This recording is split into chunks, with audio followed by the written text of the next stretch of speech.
Madame la Présidente, Messieurs les membres du jury, et vous, cher public, je suis fière et honorée d'être ici devant vous tous pour débattre de la thèse suivante, James Bond peut-il être une femme? Mais avant tout, permettez-moi de me présenter, je me nomme Haché, Laetitia Haché, mais vous me connaissez plutôt sous le surnom de 007. Vous ne trouvez pas ça bizarre? La raison est très simple et que cette formule ne va qu'à un homme, surtout qu'à James Bond. C'est pour cela que, pour moi, James Bond ne peut pas être...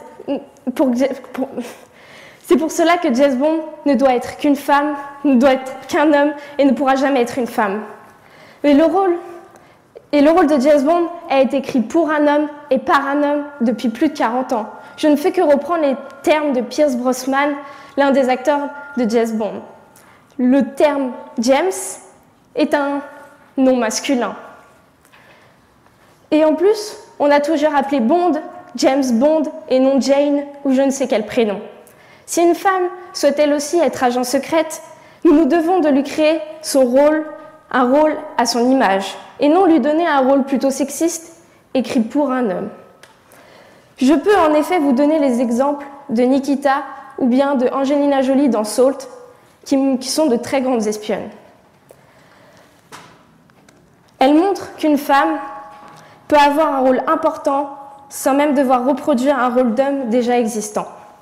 Les femmes sont de nos jours indépendantes, libres et méritent d'avoir leur propre histoire, afin de s'émanciper de l'homme et donc de créer leur propre aventure et leur propre exploit.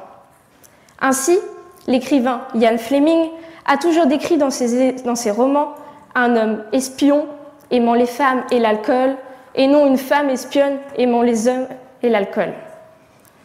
Cette représentation de James Bond en femme est controverse sous différents angles. Comme l'a dit Barbara Broccoli, il peut être de n'importe quelle couleur, mais il doit rester un homme. Si même la productrice le dit, c'est que le débat est terminé. Je peux m'en aller alors. Cependant, je me dois de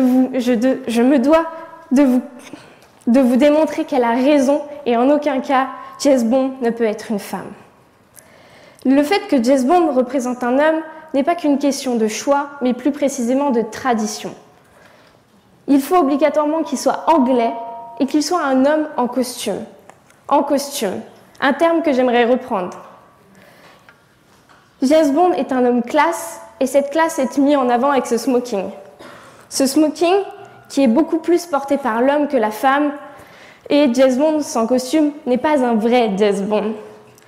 Et je vois rétorquer à dire que la femme n'est pas obligée de porter une robe et que les hommes ne sont pas obligés d'aimer le bleu et les femmes le rose. Mais ici, je ne parle pas de stéréotypes, je parle bien de tradition. De plus, cette tradition est tellement prise au sérieux que tous les auteurs relient les livres pour savoir si James Bond représente le vraisemblable personnage. En plus, depuis la création des films, il a toujours incarné un homme. Pourquoi changer une tradition alors qu'elle dure depuis plus longtemps? L'une des autres grandes traditions sont l'apparition des James Bond Girls. Les James Bond Girls, ce sont les femmes ayant un lien particulier avec James Bond. Et cette relation met en avant un jeu de séduction, un jeu de domination de l'homme sur la femme qui représentait la société à cette époque. James Bond sans James Bond Girl n'est pas James Bond. De plus, l'histoire serait dénaturalisée si James Bond était une femme, car les James Bond Girls n'existeraient plus.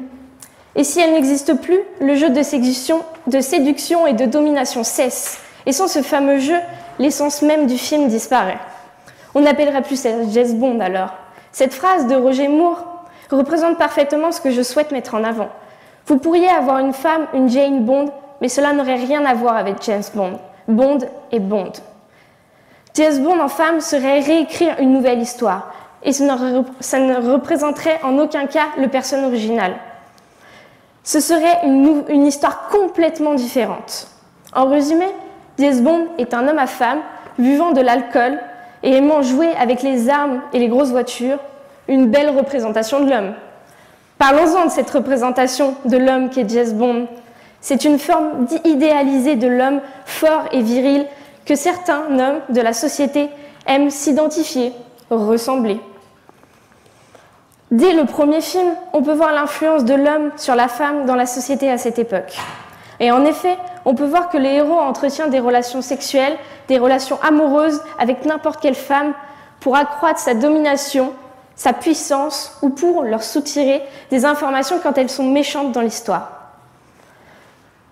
Attention, je ne dis pas que tous les hommes se servent des relations sexuelles pour dominer, ou bien que les hommes veulent dominer. C'est pour cela que j'ai introduit le terme « certains ». Et de plus, les mœurs ont beaucoup changé depuis l'apparition de la saga, car à cette époque, l'homme prenait une très grande place dans la société. Même de nos jours, les hommes ne sont pas prêts à accepter qu'une femme soit supérieure à eux et qu'elle puisse séduire ou avoir des relations sexuelles avec n'importe qui, comme le fait James Bond, sous peine d'être considérée comme une femme de mœurs légères. Ils sont peut-être même encore moins prêts à assumer l'idée que leur modèle masculin devienne une femme. Cependant, plus les années passent, plus la société évolue. Et cela se voit dans les films plus récents, car James Bond entretient des relations qu'avec les femmes qu'il aime. On peut voir aussi aujourd'hui des rôles de femmes très importants dans James Bond. Par exemple, la directrice du M16, qui est une femme forte, indépendante et qui résiste à la séduction de James Bond. Cependant, cette forme de domination de l'homme reste présente car elle garde son côté séducteur.